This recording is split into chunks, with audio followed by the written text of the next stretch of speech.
National Federation of the Blind. Live the life you want.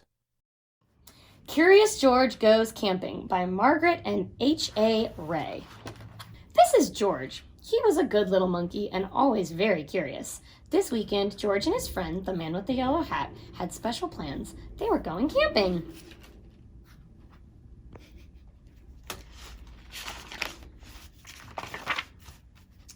At the campsite, the man with the yellow hat unpacked their gear while George looked at all the tents. He saw tents for big families and one just the right size for a puppy.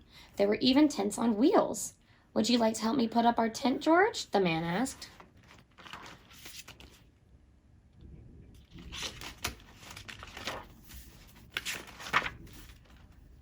George was happy to help. It would not be hard to set up a tent, he thought, but it wasn't easy. "George, why don't you fill our bucket with water at the pump?" his friend suggested. "We'll need it by our campfire later when we roast marshmallows."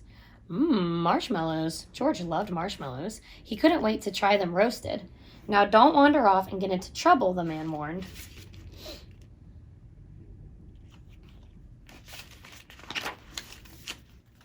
But George did not hear him. He was already gone. At the pump, George worked the handle up and down. Soon his bucket was full. On the way back down the trail, he saw a family packing up. George watched a girl pour her bucket of water on a campfire. The fire sizzled out. George thought that looked fun.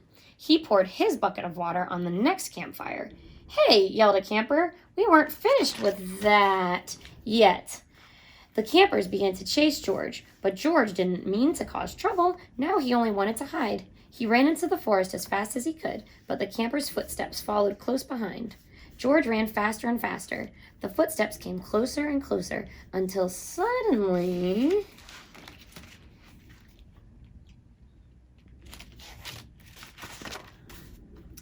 they were passing George. Why, it was not the camper chasing George now. It was a deer. What fun to run with a deer. Forgetting all about the camper and the marshmallows, George ran after the deer. But a little monkey cannot run as fast as a deer can in the woods. Before long, George was lost and all alone. He felt tired and stopped to rest. At first, he was worried. He was very far from camp, but there were lots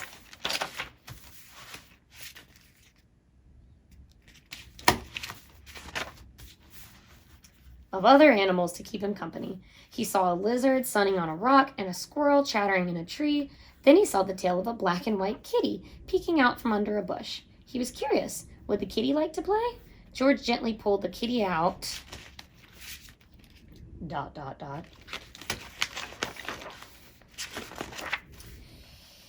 But it was not a kitty. It was a skunk, and it was scared. The skunk lifted its tail and sprayed. Woo! The spray smelled awful. The animals tried to get away. George wanted to get away too, but he could not. The smell was all over him. How would he ever get rid of this awful smell, he wondered. Too bad he could not take a bath in the woods.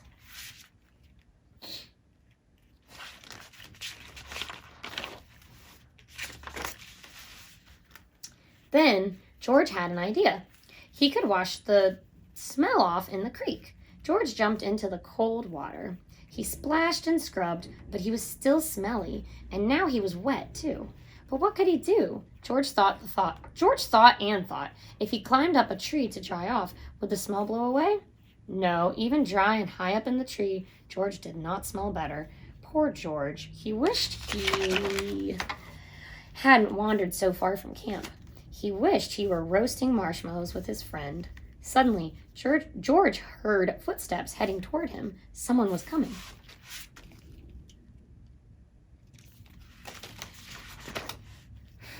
It was the forest animals, but they ran right by him. They had seen something scary, and George saw it too. It was a fire. George had gotten into trouble for putting out one fire, but this fire wasn't in the campground. This was an emergency. Quickly, George climbed down the tree and grabbed his bucket. He scooped it full of water in the creek. Then, being careful not to spill, he climbed back up and swung from branch to branch through the trees.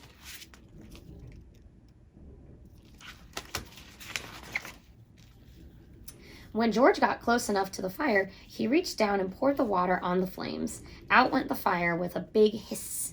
Just then, George's friend rushed out of the forest with the ranger. "George," he called, I was afraid you would be here." "It's a good thing you were here, George," the ranger said. "We saw smoke from the campground, but you put this fire out just in time."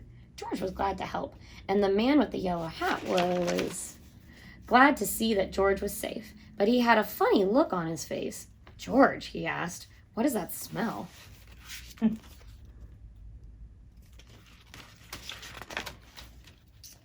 Back at the campsite, George's friend helped him get rid of the awful smell.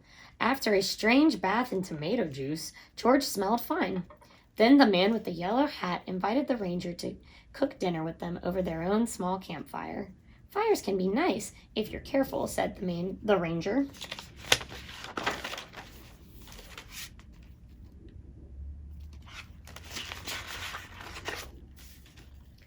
George agreed, especially for roasting marshmallows. The end. Now let's do some questions. All right. So we got some questions. You can either answer these verbally with somebody, so, talking out loud with your parents or whoever's doing this with you, or you can braille them on a braille writer, which I think would be more fun. Number 1. What is a chore the man with the yellow hat asks George to help with? Number 2, describe a way when George's curiosity gets him, or describe a time when George's curiosity gets him into trouble. Number 3, George puts out 2 fires in the story. How are the 2 fires different? Number 4, how does the man with the yellow hat get rid of the skunk smell? And number 5, what's a lesson we can learn from this story?